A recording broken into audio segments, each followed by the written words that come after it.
What's up, ladies and gentlemen? I am the Crypto Crow, the Crypto Cow, I guess. I could be the Crypto Cow or the Crypto Crow. I've got a series of fairly brief videos that I'm going to be releasing over the next week or so.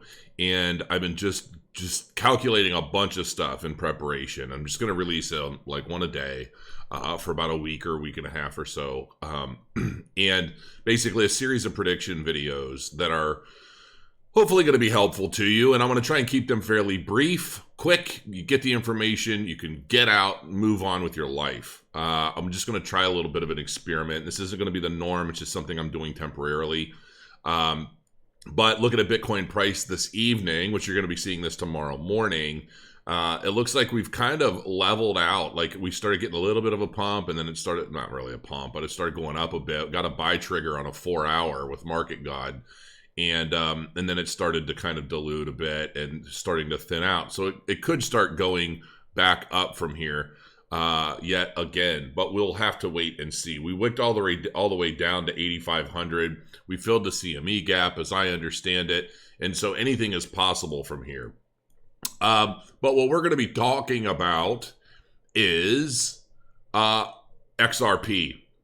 And XRP, it took me a while to even take an interest in XRP, to be quite frank with you. A lot of you guys know that I wasn't super up on it initially. And the more I read about it, the more I realized, like, this is a project that's not going anywhere.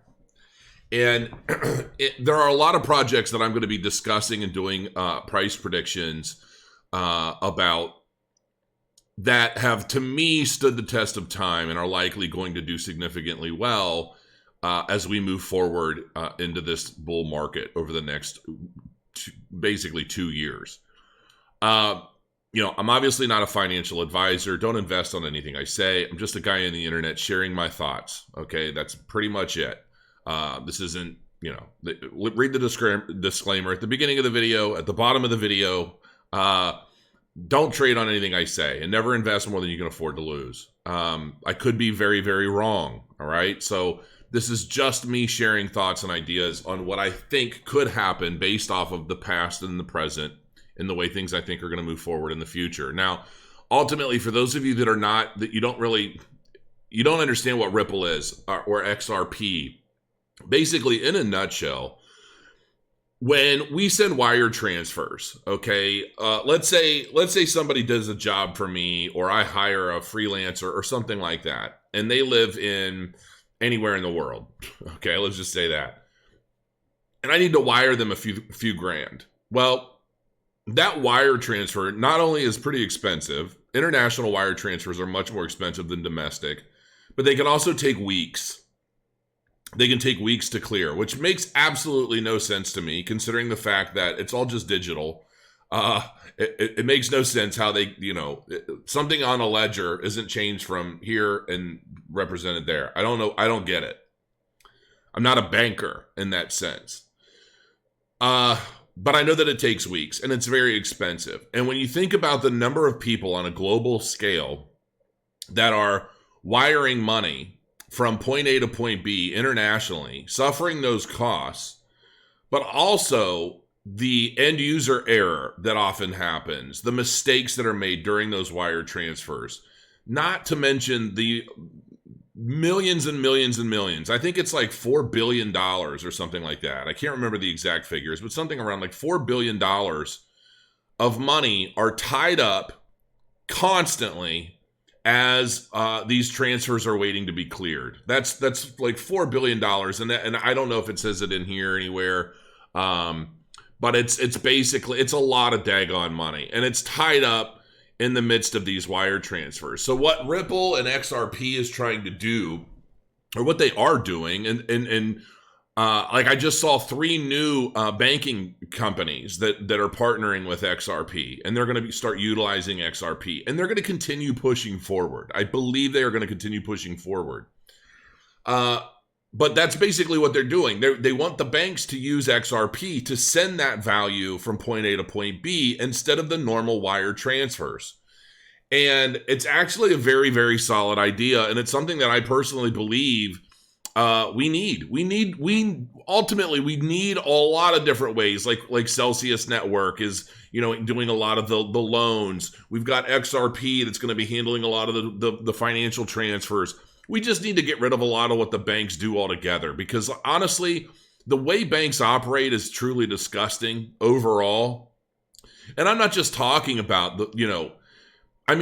down to like overdraft fees for people. I mean, they basically rob the poor. In other words, if you struggle financially and you entrust your money to a bank and you happen to overdraft your account by $1 by accident because of the way they handle, banking, let's say you've got $20 in your account, but you make 5 purchases, okay? And you put money in to your account, but it hasn't cleared yet, right? So in the midst of you making a few purchases and waiting for money to clear into your bank account, they basically take the highest value items that you purchased and they take that out of your account first. And you guys know what I'm explaining. I mean, basically, they do everything they can to make you overdraft if you have low finances, because realistically, that's where they make their money, by preying on people that struggle financially. So the less money you have available in your account, the easier it is for these banks to hit you with $28 overdraft fees like every day until you've made good on that, right? And banks have gotten a little better about forgiving some of these fees sometimes, because I think even the bankers know it's a ridiculous scam, and like people are getting that. But that's just one tiny little thing that banks do to basically bleed its users or to bleed its customers dry. And it's really just a disgusting monetary system overall. So for me, I've been rooting for companies like XRP to take some of this business out of the banks, lower their bottom line, and make them rethink their overall business strategy. I doubt that's ever going to happen in full. Well, it will someday. As cryptocurrency gains mass adoption. But ultimately, it's going to be, I think it's going to be these distributed ledger type systems. And I know people are like, it's not decentralized. I get it. But that's not really the point to XRP. The point is basically taking market share away from what some of these banks do. And ultimately, I think, even though they're working with these banking institutions and they're building these banking partnerships, ultimately, they're taking away ways that the banks can charge exorbitant fees. They're taking away from the capital that's constantly locked up in these elongated wire transfer processes, which is ultimately good for the customer. And I think overall, when you have companies like Ripple, and their XRP, and you have Celsius, and you have other companies together, I think we'll reach a point where we just simply don't need banks anymore. I mean, you can do banking loan, or you can do just loans through crypto, through Celsius Network on the Monarch wallet. And depending on what your holdings are, you can ultimately pay your bills from the interest you're earning from, Celsius directly from the Monarch wallet, right? I mean, it's like we're getting to a point where things are changing. So overall, I feel that the use case for XRP is going to continue to grow. They have the capital. I mean, hell, I think I just saw something here. Yeah, Ripple's IPO could come within 12 months, suggests the CEO. An IPO, I mean, this is an initial public offering where they're actually going to have stock. So you're actually going to own a percentage of the company. This, I think, is likely going to be pretty big. I mean, I really do. But we've got a year to wait, potentially. And there's a lot of other stuff going on. But overall, I think that the use case is solid. So, getting to some of the numbers here. Now you can't play. Oh, because it's already open. All right. So, these are some of the statistics that I was using for this projection here. Now, the project obviously is XRP. The current project market cap is $10.6 billion. Okay. The percentage of the total market cap that XRP holds currently is 4.13%. The percentage of the total market cap of XRP at its all-time high was 18.5%. Pretty substantial, okay?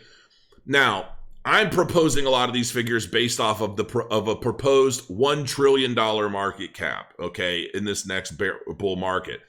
I suspect we're going to go significantly higher than that, but I'm using 1 trillion as a baseline.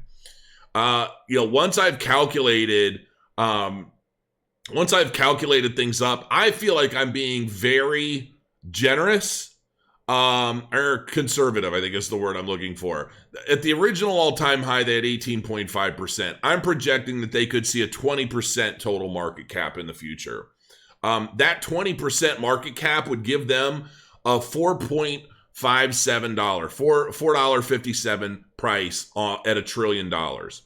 Now, if the market cap continues to grow, I think that we'll see $1 trillion market cap in the total market cap in 2020. And I think 2021 is when we're going to start really seeing the ship go rocking.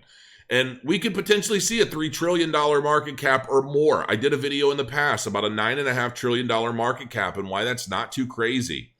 If we did get to a $3 trillion market cap, we're looking at a $13.71 XRP price tag, which is pretty big over where it's at right now. So, that's it in a nutshell. I mean, there's no flash and trash to this. I think, 20% of the total market cap at $1 trillion, is that high or low? What I do when I'm looking at what's happening, I look at historical data and I try to get an idea as to its progress and growth. And then I go to Screener here and I look at what's happening with it. How is it being rated? Flipside rates it an A. Token Insight grade is a BBB. The scores are really good everywhere. So getting into the project right now, its original all-time high was $3.84. And some of you guys, right now it's 24 cents. So you're looking at a 16x break-even multiple. So by basically investing into XRP today, if it were to reach its original all-time high, which is lower than my obvious projection, you're looking at a 16x return on XRP. And then I believe it will continue to go higher from there. So, XRP could be one of those projects, I believe, that as the market gets really hot, it's going to stay. I mean, it's not, I don't believe it's going anywhere personally. And I think what they're trying to do is very legitimate. When I'm looking at a lot of these projects and I'm trying to consider what projects I like, which ones I don't like, which ones I think are going to do well based off of where they're at, one of the key factors that I look at is their activity. Obviously, all these companies, these guys study all the metrics of these projects down to, transaction volume, a lot of the information that you're going to find here. And then they rate them. But I look at things like, commits over the last 90 days. I base a lot of what I'm deciding based off of 30 to 90 days of activity on that blockchain or on that project. Because that really helps me get an idea. Are they sleeping? Are they working? What's happening? So that's it. That's my price prediction for XRP. Honestly, I think a $4.50 price prediction, once we've hit $1 trillion market cap in 2020 or 2021, I think that's fairly conservative. And I do believe that we have the opportunity to go much higher. I think we can see a higher than a $3 trillion market cap. So regardless, the big question for me is, how long is XRP going to stick around? Do they have the capital? Do they have the team? Do they have what it takes? Well, the fact of the matter is, to me, my personal opinion is that they're still here building partnerships and doing all of these things after this long, difficult bear market. I don't see them going anywhere in the bull market. So that's my personal opinion. Don't invest based off of what I say. Use this opinion as a guide to do your own research and make investments for yourself, and never invest more than you can afford to lose in case things go south, which we all know in crypto, they very well could. So until next time, guys, crow your coins, and I'll see you again soon.